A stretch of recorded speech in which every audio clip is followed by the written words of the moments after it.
Nirmala ken yam kan idealan kon tin lianka rice ni Kanwar Online TV. Me jirama jidita Kanwar Online TV dong ajan siang an yam ko biejek. Deje jokano ku subscribe kanywaka kanitin content ku Kanwar Online TV. Ko bukan ler shwaling katung na internas. Kajan ler ban lingwasame ler mu choda la Railway ka South Sudan. Railway ka South Sudan ke pibor which inchal ke pushala and which mo chetigari mu choda latin ala pushala which bar ki anyak chalad no tega mendang dok tiye ken chiga janten ment dit kan manato do budan liu kaka shala do bot ala bot dide long Railway ka pushala Charoj mo shajalat Ramadan la Minister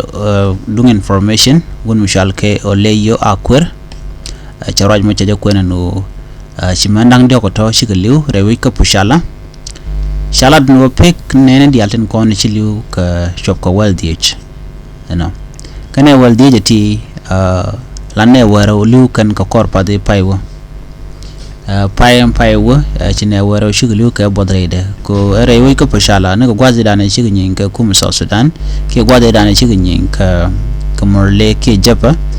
chete ka bod mudi ko chane don wan cha ka yaw dor ka pushala ana mo che bot che jenong Railway chen wini na mo kel bej mi chuto kan wini ka kor person paywa shi mangai kone cha lok nangan wini ka weji chal ke likwangole Lukwangole wini ngwati ka pushala ji humanitarian chiga won wini ji humanitarian kan eden konela luak chikan luak ma chikan otobun wini dundo tadan chikan jangna chikan jikano ne don wan chushkan ka bot ke talukon marong masham kana china masharik ka tadan na chikare ga mi chikan wajaka ja gwazme mitina angu misho nyat keje Railway ka South Sudan de tijimo de jakan ka tadan chuina liuna nakana ka Railway ka South Sudan mitede ki dobadien to ngwana ga jema ti cha longo ko de ka kapchong na me gore jeno de kum South Sudan der dom gore alaka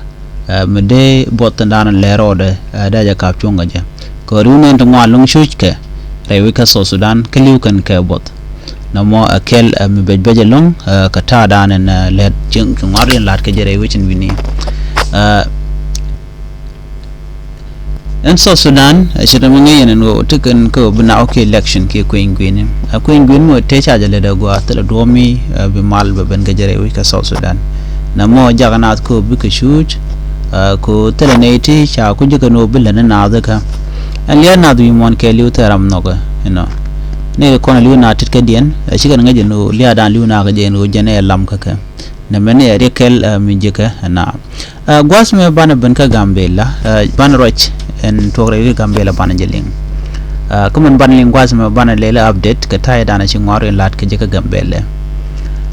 shit ke me shaling no te ka dol mi shadol Railway ka Gambela ci bar shi ko an gwadol ga mo ka cin war shi ko tan andol lana shadul shibar la no te ka ne de ka makot de wo Railway ka makot mo which nuare agwat mi mitene opten kache jen rona ne mo bunalten tanaten garundial away nuare makot kan te ka Malaysia ne ki danger ten ko ber kan jigan wala kana nan run ko shen shan ne mbuga na ka makot na kana ten shan kan ber ko ndado makot kam da kan we chal kan ngode mishe weji ne kulo kama kodon gwaza mo baji pada do baji nak en kon kama kwat kane itang ala kam de take rubo mo la na jen ka ngode bina kulo ka Railway wini ana mo sharing dit kane tun content da jal la kana nek tin siang ko wedien nchal ka makher te kama modno chet te kare ropte ni wikier nana duno la chur ken ngan bar kan nak ne kolan wala kan la kan bere rob ga na bugorten na mo chen wari jago bukaru ne tidin wini ko runu mal kana nak telam balel ka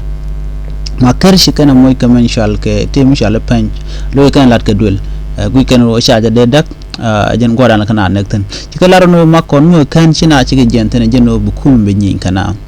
ala kum la kum gambel ko kum gambel la kana ko yo me lut kan jeno melet kana jen loda du no chik na de jen kama kot na mo jen inshal kenu chi tok no mo de den ci bar yi gani ñola da none ne refugees jalan kon te ka pinyu do tinte ka jewa tinte tar pamba ko ta ka jena ka loy ka South Sudan tine ka gor munda mishe jen bane ka nang ne siang na me ci kan lar le very clear ko kanedi ti ci kan gormal ko nak ne man ne kon te la ji South Sudan kan bar quick kan do la we backfire ñok do la backfire lo da jilo nak bo ke ka gwada te jor ko jin muturo de kerche chaji bu jegana nama la jega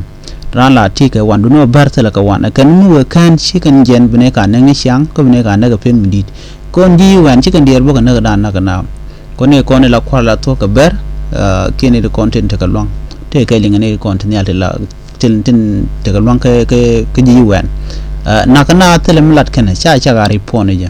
bar gwada be chabo gwa ka tet ka lede jek kon let kan ka telet kan kan war wi ka gambela na me jela dan di ling mi jiram jidit ka jan channel me di jogo no jin ñu ka nasun ko kin gata ka man bye bye